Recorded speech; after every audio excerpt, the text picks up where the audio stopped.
boa tarde, tudo bem? Eu sou Ronaldo Lemos, prazer estar aqui hoje fazendo a moderação dessa conversa. Obrigado a todo mundo pelo tempo e pela disponibilidade. Queria agradecer também ao pessoal da O2O por ter me convidado.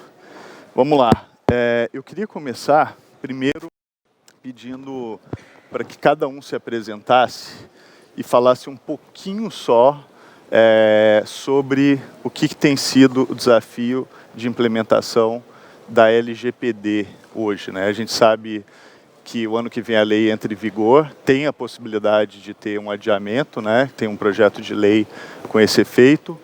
Então, eu queria só dizer e começar com essa apresentação e dizendo um pouquinho assim, qual é, em 2 frases, o desafio de cada um com relação à implementação da FGV, da LGPD. Vamos começar com você, Ana. Boa tarde a todos. Queria começar agradecendo o convite da O2O. Obrigada, Ronaldo. Bom, meu nome é Ana, eu sou responsável pelo Jurídico Compliance da Cargo X. A Cargo X é uma logtech, uma empresa de tecnologia para logística. Falando um pouco brevemente sobre a LGPD, eu acho que, enfim, além do óbvio, né, do desafio de revisitar todos os processos e fazer toda a adequação e todo esse processo que todo o mercado está passando e sabe muito bem como é, acho que o grande desafio que a gente enfrenta hoje é o desafio de produzir inovação já em conformidade com a legislação de proteção de dados, para garantir que isso já nasça de um jeito saudável e em conformidade com tudo. E aí é esse clássico desafio das startups, né? Inovação no ambiente regulado. Acho que esse é o nosso grande desafio hoje. Boa. Adorei o poder de síntese. Muito bom, muito bom. Lucas, a Inloco, que eu acho que ocupa um espaço muito importante no Brasil por ser uma startup de inovação brasileira, que desde o início apostou em geolocalização, criou tecnologia. Conta um pouquinho do que vocês estão fazendo lá e como é que você está vendo a questão de LGPD. Tá, ok. Me apresentando, inicialmente, eu sou o Lucas, estou tocando a área de segurança, infraestrutura e privacidade lá. Vou explicar um pouquinho por que tudo isso, né? Mas sim, a ideia é parecida como a Ana falou. Essas áreas estão juntas lá na Inloco para que a gente consiga já embarcar segurança e privacidade na nossa infraestrutura. E que a gente consiga, quando estiver construindo novos produtos, esses produtos já saírem privacy friendly, vamos dizer assim. Certo? E em termos de desafio, trabalhar com dados de geolocalização é um grande desafio já, certo? E temos tecnicamente também outros desafios porque a gente trabalha com massas de dados, assim, são volumes muito grandes de dados. Sim. E para garantir alguns direitos dos usuários, não seria algo trivial para a gente. Então a gente investiu bastante nisso para conseguir, com a infra da gente, garantir esses direitos. E, como tinha dito anteriormente, essa parte de você conseguir, na sua infraestrutura, já trazer a privacidade, a segurança, também é um desafio bem grande. A gente tem um grande grupo de pessoas lá trabalhando em cima disso para que a gente consiga lançar novos produtos, continuar inovando de acordo com a legislação e indo além também. Quantas pessoas tem hoje na Inloco dedicadas à privacy? Pronto. O meu time, como um todo, ele foca em privacidade. Tá. Certo? O meu time tem 22 pessoas. Certo. O foco desse time está em infraestrutura, está em segurança, mas sempre voltado para a privacidade. Legal. Privacidade é a meta do time como um todo. Bacana. E aí tem até advogados também no meio, ajudando a gente a fazer o compliance também, não é só tecnologia. Muito bom. Falando em advogado, deixa eu chamar a Carla para dizer um pouquinho da experiência e o que tem feito. Como é que você está vendo?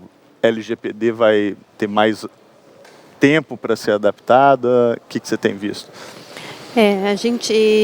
Eu sou uma das sócias responsáveis no Tosini Freire pela parte de Data Privacy. E a gente já está auxiliando diversos clientes, né, com seus projetos de adequação. Acho que um dos grandes desafios é, primeiro, entender a realidade de cada cliente, porque são diversos setores, cada um está inserido num contexto bem específico e é um desafio você entender essa realidade dele para poder prestar um serviço que seja relevante e customizado. Por outro lado, a gente também tem que lidar com geram esses questionamentos. Então, muitos clientes que até se mostram resistentes, não, a lei vai postergar, não vai entrar em vigor, não vai pegar. Enfim, o que a gente tenta explicar é que, independente da questão da data, do prazo de postergação, o que a gente vê é que a lei já é uma realidade, a preocupação com a proteção de dados já é uma realidade. Apesar da lei ser nova, o assunto para a gente não é novo. A gente já tinha dispositivos legais no Brasil, a gente já tem aí casos, investigações, enfim, decisões judiciais. Então, o assunto em si já é uma realidade. Então, estando a lei em vigor ou não, se atentar para os princípios e tratar os dados pessoais de uma forma adequada já é uma prática necessária e relevante. Legal. Camila, o que vocês têm visto lá no Mercado Livre e qual é o tamanho do desafio? Porque o Mercado Livre, além de tudo, tem que operar em vários países, né? E eu acho que isso traz desafios próprios, né? Desafios que são, inclusive, mais complexos, que você tem que fazer compliance não só com a lei brasileira, mas mercados com os quais você troca dados também tem que fazer essa compliance. Como é que vocês estão trabalhando isso?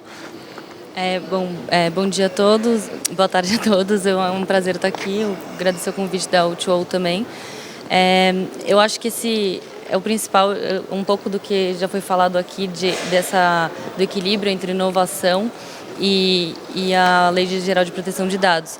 E aí a gente está tentando, o foco hoje em dia é Brasil, até num ecossistema completo e complexo que você já mencionou, que não é só o marketplace, mas tem também o meio de pagamento, o meio de envio.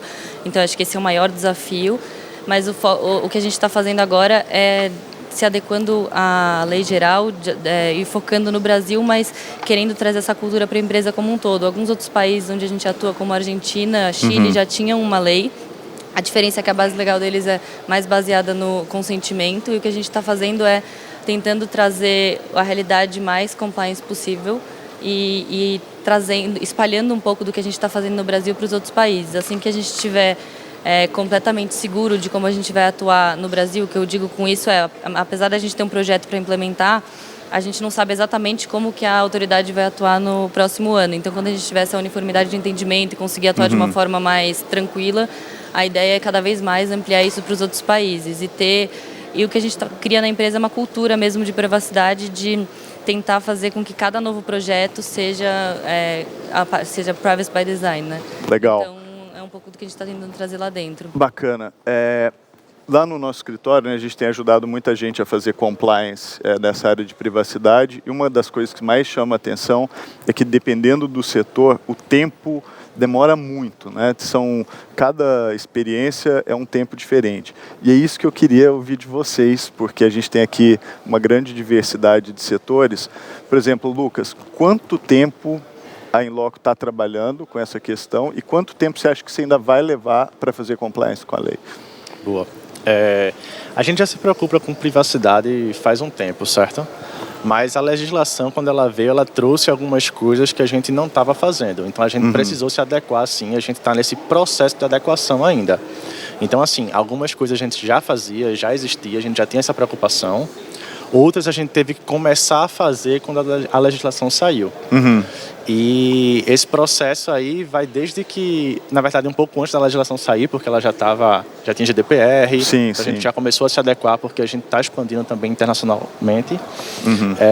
E a previsão é concluir a LGPD esse ano ainda. A gente está correndo aí para acabar tudo. Parabéns, hein? Esse ano conseguir concluir a LGPD, mas a gente sabe que tem GDPR também. Sim. E existem algumas diferenças e a gente está com a meta para o primeiro quarto do próximo ano. Isso por quê? Porque tem muita interseção entre as duas leis. Sim. Então a gente já tentou pegar os pontos mais importantes e ficar também com as partes que, por exemplo, se um exige que você delete dado mais rápido, a gente deleta mais rápido então para poder estar em compliance com as duas. Seguir a regra mais difícil de entrar em compliance, vamos dizer assim.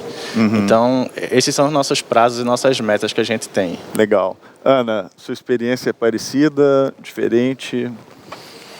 Eu acho que o tempo de implementação, ele depende mais de como a empresa construiu a Sim. forma que trata os dados ao longo do tempo e menos necessariamente com o negócio. Então, falando da Cargo X, eu acho que a gente tem um cenário muito favorável, que é uma empresa que nasceu focada em tecnologia, já num contexto em que o Brasil tinha Marco Civil da Internet, enfim, e que a questão da privacidade já era debatida, ainda que sem a LGPD. Verdade.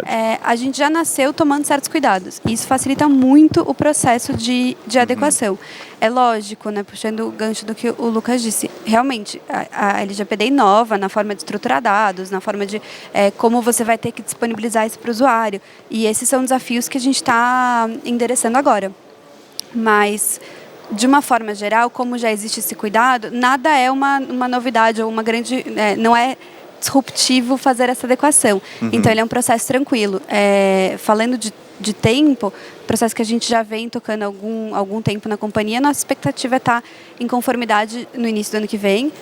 Gente, mas parabéns. Tá. Tipo, devia ter um prêmio, um award, assim, um Gold LGPD para vocês, assim, muito legal. Mas acho que também, para comentar um pouco do nosso mercado, a gente tem um cenário que é muito grato, digamos assim, porque é muito interessante para os nossos parceiros e para os nossos clientes que a gente esteja em conformidade. É uma coisa que traz segurança para eles, é uma coisa que eles esperam. Então, isso está muito convergente com...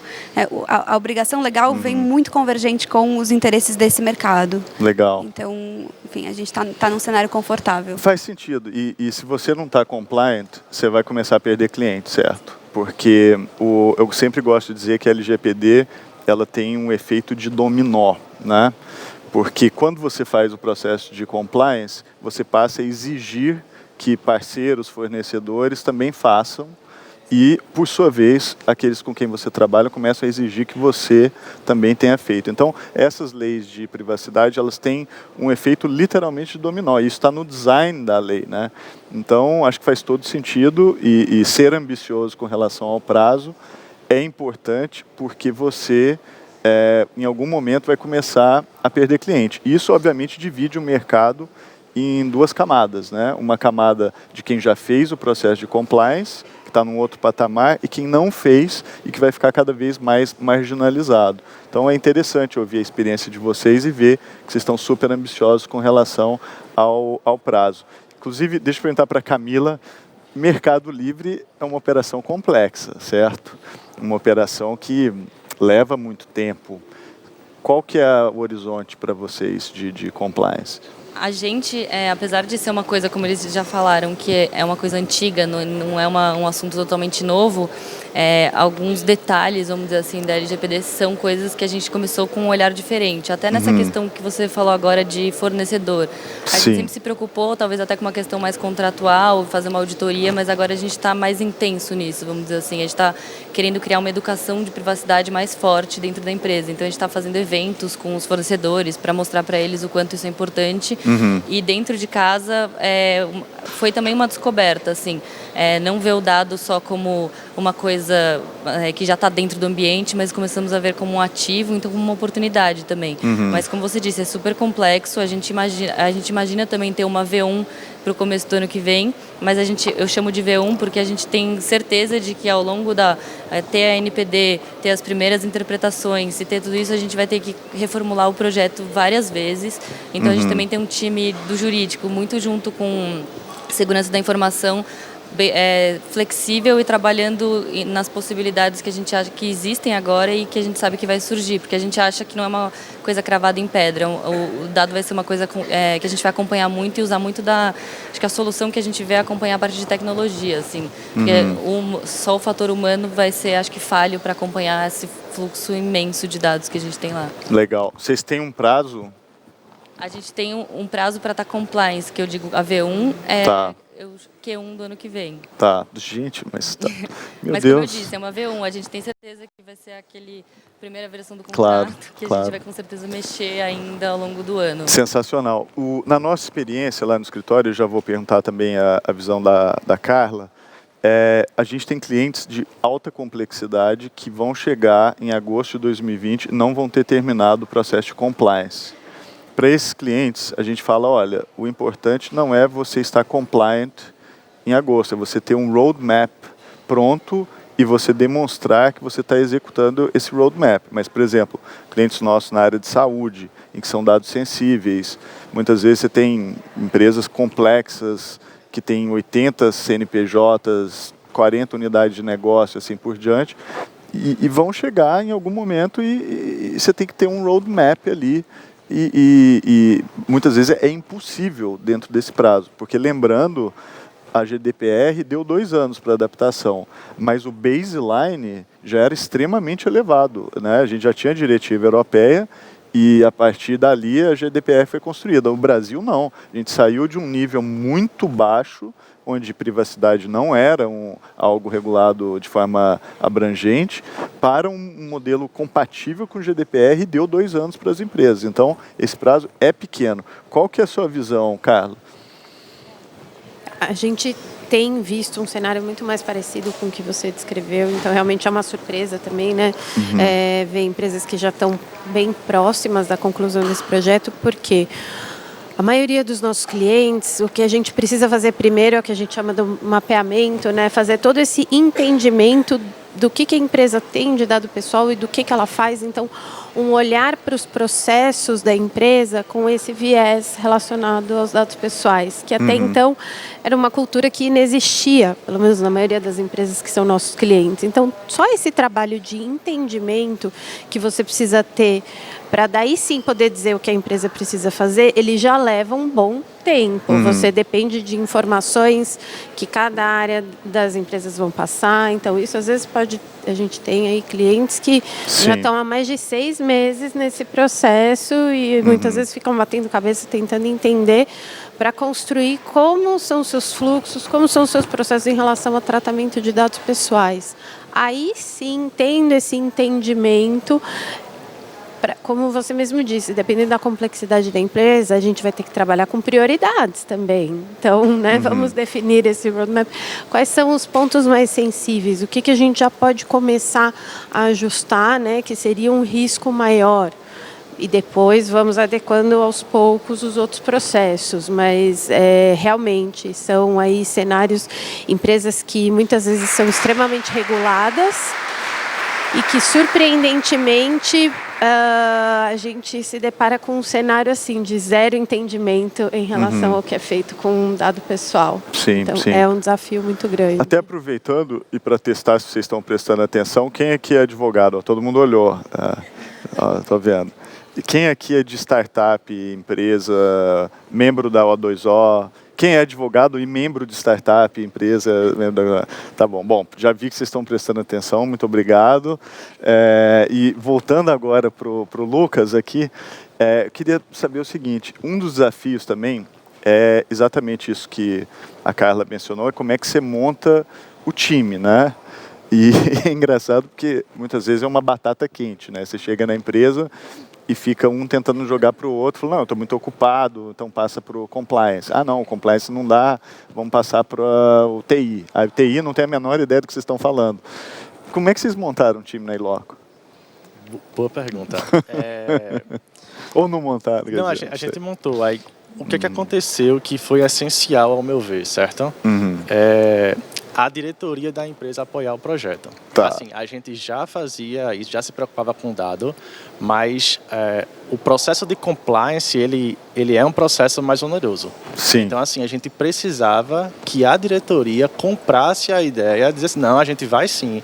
E isso veio muito forte da diretoria, isso faz parte da visão da inLoco, certo? Que é entregar valor, agregar valor para as pessoas, garantindo a privacidade delas. Então, isso veio muito da diretoria, dos fundadores, etc. Então, assim, com isso, a gente consegue engajar a empresa como um todo. A gente consegue criar uma cultura voltada para a privacidade. E quem é o time? É TI? É jurídico? Pronto, isso acho que ajuda quem está nos assistindo. Porque, assim, vou falar o que é o time, mas a gente precisa de apoio do resto da empresa também. Sim. A gente não consegue fazer só. A gente tem um time que faz isso, que foca nisso, que tem uma responsabilidade em cima de privacidade do compliance, mas ele sozinho não vai conseguir fazer a empresa como um todo ficar em compliance. Tá. Certo? Então, precisa ter esse movimento na empresa como um todo.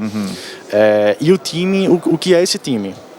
na Inloco, um dos desafios da gente é muito tecnológico, certo? Então, a gente tem muita gente de tecnologia trabalhando nesse time. Tá. Então, a gente tem a parte de engenharia de dados, que é um time de engenharia de dados, que hoje o foco dele é voltado para a privacidade, então garantir os direitos dos usuários. Como é que eu vou conseguir entregar esse dado para o usuário ou deletar o dado do usuário se eu tenho que achar ele na minha base, que é imensa, e ela, pelo menos anteriormente, não era indexada por usuário, porque o propósito não era esse, entendeu? Então tem esse desafio. A gente tem um time de segurança, porque não adianta, tá privado aqui, o dado vazou, então não resolveu. Time de segurança também trabalhando, voltado para a privacidade. Então você montou interdisciplinar. É interdisciplinar. Tá. E tem também o jurídico ajudando com a parte do programa de compliance como um todo, treinamentos, etc. É um time tem diversas áreas. Você tem consultoria externa, consultoria de gestão externa?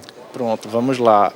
A gente contratou certos advogados para ajudar a gente, para que a gente tivesse uma visão melhor da lei, mas o projeto que a gente está tocando, ele não tem um consultor externo atuando diretamente com a gente. A gente contratou recentemente consultor para fazer o DPIA.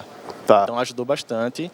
Certo? E é engraçado que esse consultor não era advogado, ele era uma pessoa de tecnologia, certo? Trabalhou em empresas grandes de tecnologia e fazia essa relação também com o governo, então ajudou bastante no documento. E bacana te ouvir, porque assim, eu acho que a configuração dos projetos, elas pode ser, para algumas empresas, você tem um time interno, tem um escritório de advocacia.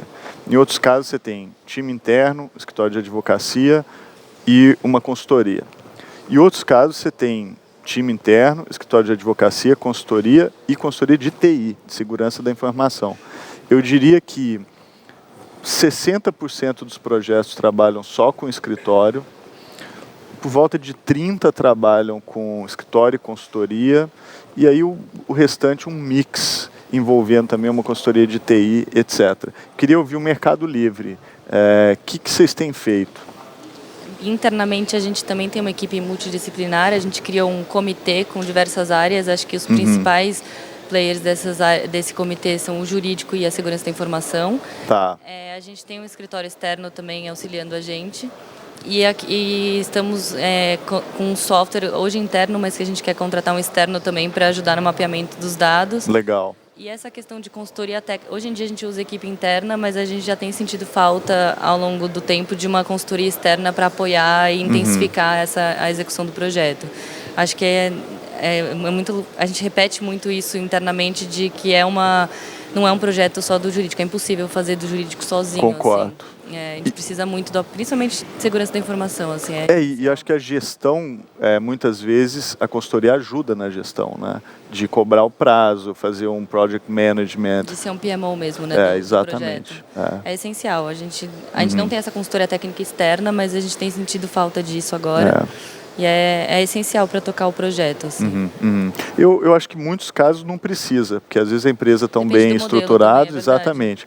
Mas em empresas de complexidade, ou que, de fato, as pessoas já estão, enfim, assoberbadas, é difícil você montar e parar, eu acho que nesses casos em especial a consultoria pode ser útil. Não, sem dúvida. E a parte de que eles já falaram de vender a ideia internamente para a alta gestão e também para as áreas, é uma coisa que para a gente fez toda a diferença, porque a gente sente o apoio das áreas, tanto do que tem para trás quanto daqui para frente. Então, se eles começam a consultar agora, qualquer coisa que eles fazem que envolva dados também ajuda muito no nosso trabalho. Então, essa ideia de precisar vender e todo mundo estar junto nesse projeto é essencial, ainda que não sejam as pessoas do comitê, mas que comprem a ideia, é muito, muito importante mesmo. Legal. Ana, eu queria te ouvir sobre isso, mas também sobre uma outra coisa, que é a relação entre LGPD e setores regulados, você entendeu? Porque esse é outro desafio, né? Você tem LGPD, mas você tem a Anvisa, se você está em saúde. Você tem LGPD e você tem a Anatel, se você tem em telecomunicações. Tem alguma coisa na CargoX que toca nisso? Falando do projeto de implementação, eu acho que cultura é tudo, né? Então, enquanto eu ouvia o Lucas e a Camila falarem, eu fiquei pensando na história de como foi na Cargo X. Porque a gente começou esse projeto dentro de Legal e Compliance, junto com Segurança da Informação. Porque era óbvio que essas eram as áreas, né, mais expostas. E aí, no meio do projeto, os times de Data Science e BI levantaram a mão e falaram, peraí, a gente quer participar. Você vai fazer um projeto sobre dados e a gente não está... Aí a gente falou, não, mas a gente vai estruturar e depois a gente divide com você. Eles falaram, não, a gente quer participar da estruturação. E aí a gente criou um squad interdisciplinar. E aí eu acho que cultura é tudo nesse sentido, porque dá para ver como o fato das pessoas estarem engajadas e levarem a sério isso faz com que o ambiente seja muito mais propício a uma adequação efetiva. Então, eu acho que esse foi um case muito legal. E que bom que eles não quiseram fugir, né? Ao contrário. Eles quiseram vir. E aí, e aí, lógico, existe um entendimento dentro da empresa de que também não adianta esses times estarem comprados e a gente não cascatear isso para o resto da empresa. Então, sim.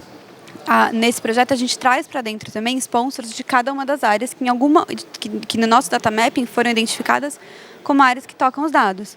Seja comercial, seja área de operações, até, por exemplo, área de gente gestão, porque a gente também tem que tratar dados de funcionários. Então, é realmente um projeto que ele atravessa a empresa toda. E é muito interessante ver o impacto da cultura nisso. Sobre os setores regulados, a Cargo X está num ambiente bastante regulado. A gente tem desafios regulatórios imensos por conta das recentes modificações do mercado, né? O mercado se transformou muito depois da greve dos caminhoneiros. Sim. A regulamentação está toda em discussão. E aí tem sim essa coisa do estar adequado ao LGPD, e a gente está olhando para a construção de uma autoridade nacional de proteção de dados que vai regulamentar nesse aspecto. E a gente tem a preocupação de estar sempre em compliance com a normativa da NTT. Sim, muito importante. Especialmente porque quando a gente, no nosso mercado, embora grande parte do mercado sejam empresas e aí fora do escopo da LGPD, a gente não pode deixar de olhar para o fato de que a gente trabalha muito com caminhoneiros autônomos, que são pessoas físicas e cujos dados estão, sim, no âmbito da LGPD. Existe essa sobreposição, mas eu acho que a vantagem de estar no mercado regulado é que a gente já tem essa cabeça desde antes de construir as coisas sempre em compliance com a regulamentação e de saber navegar esse mercado. Eu sempre digo que nenhuma regulamentação nasce para quebrar o mercado. Então, nossa expectativa é que, assim como as coisas vêm sendo feitas com parcimônia no mercado de transportes, no mercado financeiro, enfim, que elas sejam também feitas com parcimônia em relação à construção da gestão de dados. E acho que, nesse sentido, o que vocês falaram tem toda a lógica. Se você não consegue se adequar, mas você consegue demonstrar a vontade de se adequar e esse projeto, isso já é um bom pedaço do caminho, né? Sim. Importantíssimo. Inclusive, passando a bola também para a Carla, é interessante porque escritórios de advocacia também tem que fazer compliance, né? Inclusive, curiosamente, a gente tem recebido consultas agora de escritórios para ajudar nesse processo.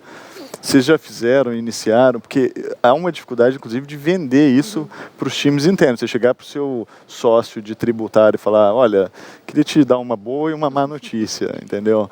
E falar sobre isso, nem sempre é fácil, entendeu? Qual é a situação lá com vocês? Já iniciamos, eu inclusive sou uma das responsáveis também, além de tudo, né? Parabéns e meus pêsames.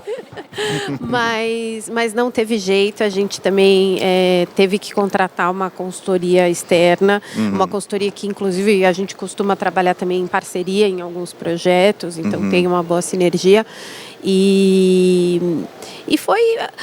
Acho que, como a gente já estava falando sobre esse assunto também no escritório há um certo tempo, tanto do ponto de vista de vendas, né, dos trabalhos que a gente tem feito para os clientes, então acho que os sócios eles já estavam bem conscientizados da importância do trabalho. Então essa parte de mapeamento, entrevistas, até que foi relativamente rápida, as pessoas colaboraram bem, só que na hora que, enfim, que a gente tem que se reunir para eu poder ter o entendimento do que foi levantado e poder validar, aí a gente tem algumas surpresas, assim. Então, porque é justamente isso, essa questão da cultura, né? E dependendo do setor que a empresa está situado, um RH, por exemplo, um departamento de RH, certas preocupações, né, certas questões, até então não se olhava para isso, né? Quando você fala de uma empresa, um aplicativo, uma startup, a relação direta com o cliente, até por conta de marco civil e tal, é fácil você pensar já com essa cultura, né? Mas em relação a outros tipos de dados, não. E quando você inicia essas discussões, né, e realmente coisas que aparentemente parecem ser simples, então há um processo para promover a diversidade, poxa, mas aí vai mexer com dado sensível também, como que isso é feito? E aí vão gerando discussões, enfim, que você acaba tendo que envolver também pessoas de outras áreas, envolver um trabalhista, né? Sim. Aí voltando um pouco a essa questão também de setores regulados, é o que eu falo, não dá para a gente olhar só para a lei. A lei é só um pedacinho, né? Você tem que analisar a lei num contexto de todas as outras normas que já existem, entender o porquê que a empresa está fazendo aquilo. Mas é um exercício muito interessante, porque muitas vezes a conclusão é: poxa, eu não preciso desse dado. Ou então, esse sistema, esse banco de dados, ele está estruturado de uma forma que tem muita pessoa que não tem necessidade de ter acesso e tem acesso. Então, isso... Então, esse exercício, essa análise, né, olhar para os seus processos e ver por que eu faço isso, de que forma eu faço...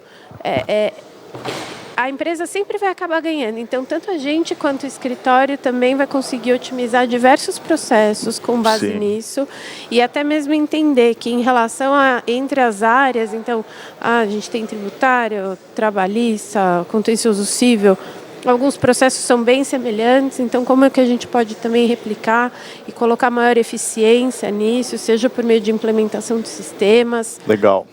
É bem interessante. Legal. E é interessante que você falou sobre bancos de dados e gestão. Muitas vezes em reuniões a gente fala assim, inclusive, hoje no Brasil tem inclusive pessoas e empresas que armazenam dados em planilha de Excel e deixa no drive da empresa. Já houve casos em que a gente falou isso em reunião e eu vi a pessoa saindo assim da sala meio em pânico e tal. Então é muito interessante, porque o grau de maturidade... E, gente, não é culpa da empresa. A gente não tem essa cultura de proteção de dados no Brasil. Isso é uma novidade. No Marco Civil, só lembrando, eu participei da elaboração do Marco Civil e a parte de privacidade entrou nos 1 minuto final ali do segundo tempo, por causa de questões políticas do caso Snowden. E a verdade seja dita, a parte de privacidade do Marco Civil nunca pegou. As pessoas não lembram do Marco Civil como uma lei de proteção de dados. Eles lembram de responsabilidade de intermediários, lembram a questão da neutralidade da rede, mas a parte de dados propriamente dita nunca pegou. Só lembrando, não tem nada a ver com essa parte. Isso foi feito a pedido da presidente Dilma na época. Ela queria fazer também um e-mail criptografado oferecido pelos Correios, só lembrando. Então isso entrou nessa leva de propostas muito curiosas. Enfim, então não tem nada a ver com isso. Mas, dito isso, queria perguntar para a Camila exatamente relação de LGPD com Código de Defesa do Consumidor e outras legislações, né? A Mercado Livre é uma plataforma que faz intermediação de mercados em duas pontas, mas tem muito consumidor na sua plataforma, tem muita gente ali granularmente se utilizando deles. Como é que faz a conciliação com essas outras legislações e mais? Como é que vocês estão pensando em implementar esses novos direitos, né? Eu sempre gosto de dizer que a LGPD é quase que um novo Código do Consumidor. Ele tem um impacto transversal e você tem que dar direito de retificação, você tem que dar direito de acesso aos dados, portabilidade de dados. Isso dá um trabalho danado. Então, como é que vocês estão pensando nisso com tanto cliente? Então esse é um desafio grande que envolve não só a gente tendo ideias no jurídico, mas a gente levando isso para a segurança da informação e TI, falando como que a gente vai fornecer isso. Porque hoje em dia a gente tem um canal de atendimento, mas já recebemos pedidos de alguns direitos de titular, pedindo que dados tem, esse tipo de coisa, ou perguntando como que a gente trata, e a gente tratou pontualmente, mas ainda não é uma coisa, não tem um botão no site onde eu clico e já tem isso pronto. Isso é o mundo ideal, é o que a gente espera, não é o que a gente tem hoje. E acho que a nossa expectativa um pouco com a NPD é que isso fique na mão dela, no sentido de ela ser a guardiã da proteção de dados. Porque o que a gente vê hoje, porque não tem também uma autoridade, é isso vindo de várias frentes, né? De PROCON, até de CONAR. E o nosso único receio é não ter um entendimento uniforme, porque a gente acha que isso pode prejudicar tanto as empresas quanto os consumidores, de não saber como pedir, o que está certo, o que eles podem pedir. Mas do nosso lado, como empresa, o que a gente quer deixar cada vez... Aí eu acho que isso vai ser muito no roadmap que você mencionou, e construindo cada vez num beta contínuo, porque esse botão que eu falei é uma expectativa minha, mas eu não sei quando que a gente vai conseguir, mas aí é deixar cada vez mais fácil. Existe um canal de atendimento, cada vez a gente vai querer deixar isso mais fácil para o consumidor, ter os direitos atendidos, mas é uma coisa que, pela complexidade do ecossistema, vai demandar um desenvolvimento, um trabalho forte. E tem muita decisão, por exemplo, o consumidor tem direito à portabilidade, certo? Sim. Mas qual dado você entrega, entendeu? Exato. Por exemplo, você sempre vai fazer análise sobre o dado, então você vai fazer inferências sobre o seu consumidor. Muitas dessas inferências são proprietárias. Você tem que entregar essas inferências, isso é alguma coisa que vocês já se preocuparam? É uma discussão bem cabeluda que a gente tem lá dentro, que a gente discute muito isso, porque os dados que ele me entregou são esses aqui, mas eu trabalhei em cima, tenho outros, e que eu descobri, tracei um perfil, até questões de que eu precisava traçar, por exemplo, uma prevenção de fraude, por exemplo, mas, e até onde que a gente não tem isso tão cravado em pedra, o quanto que seria objeto da portabilidade. Isso é uma discussão assim, difícil. Por isso que todos os dias no nosso escritório a gente acende uma vela de manhã para que a autoridade tenha uma indicação técnica e para que as pessoas que sejam nomeadas sejam técnicas e que entendam disso que a gente está falando aqui, certo? Exatamente. Não sei se vocês acendem vela também, eu acendo todo dia de manhã, todo dia. Acho que vou começar a fazer isso. Vamos fazer juntos. Vamos marcar uma promessa juntos aqui, porque eu acho que faz sentido. Porque exatamente essa insegurança que a gente tenta fazer nesse roadmap é tentar deixar tudo muito bem fundamentado e transparente, mas tem muita dúvida ainda, tem muita lacuna, então tem coisa que a gente vai saber justificar na nossa interpretação, mas não necessariamente vai ser a interpretação que vai prevalecer, então é uma dificuldade, é sempre um trade-off, né? E importante, porque esses temas já são difíceis para quem é especialista, para quem não é especialista, então é como se você estivesse falando grego ou chinês. Chinês até está mais fácil agora, mas é muito importante que a gente tenha especialistas na ANPD. E até fazer uma pergunta para o Lucas, eu acho que a Ana também pode ajudar a refletir, que é o seguinte: efeitos colaterais da LGPD e da GDPR. Não sei se vocês viram o caso da Blizzard, né? A Blizzard é aquela empresa de games.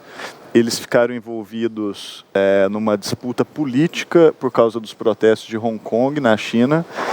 E, em primeiro momento, eles apoiaram as pessoas que estavam protestando, depois eles retiraram apoio, ou seja, eles se queimaram com todo mundo.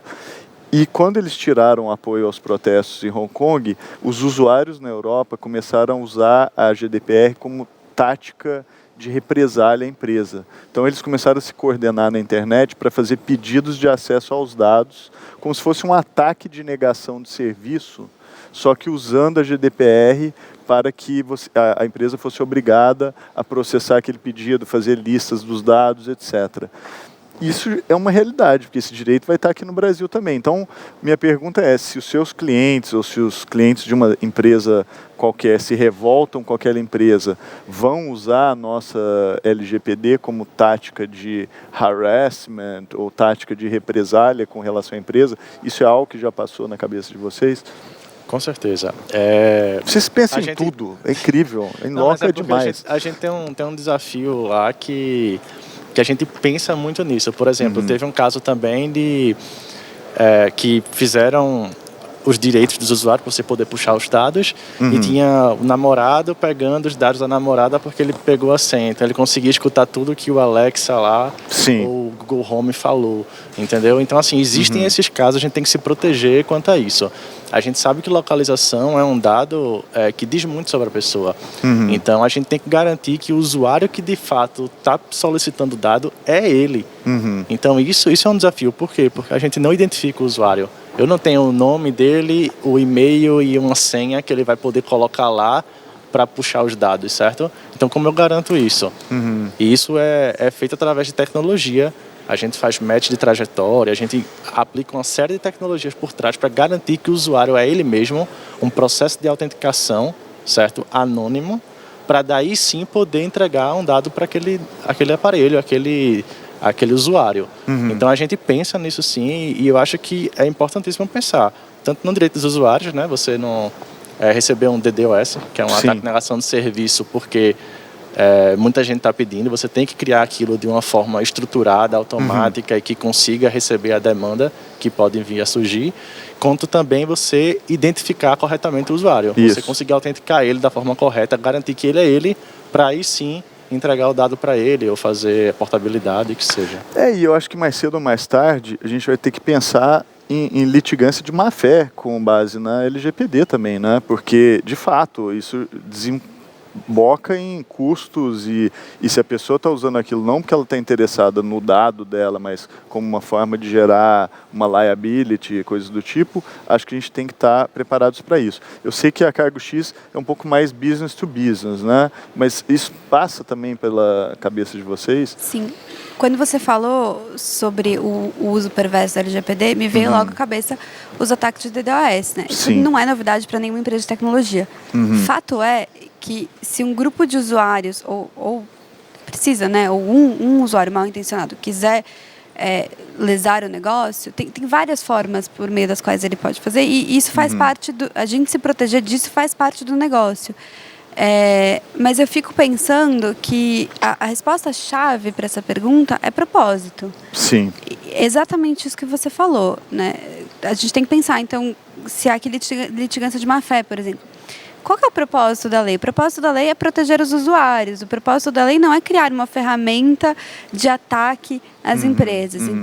Então, da mesma forma que a legislação impõe que as empresas se adequem e tratem os dados com propósito, é evidente que os agentes reguladores e fiscalizadores precisam ter esse olhar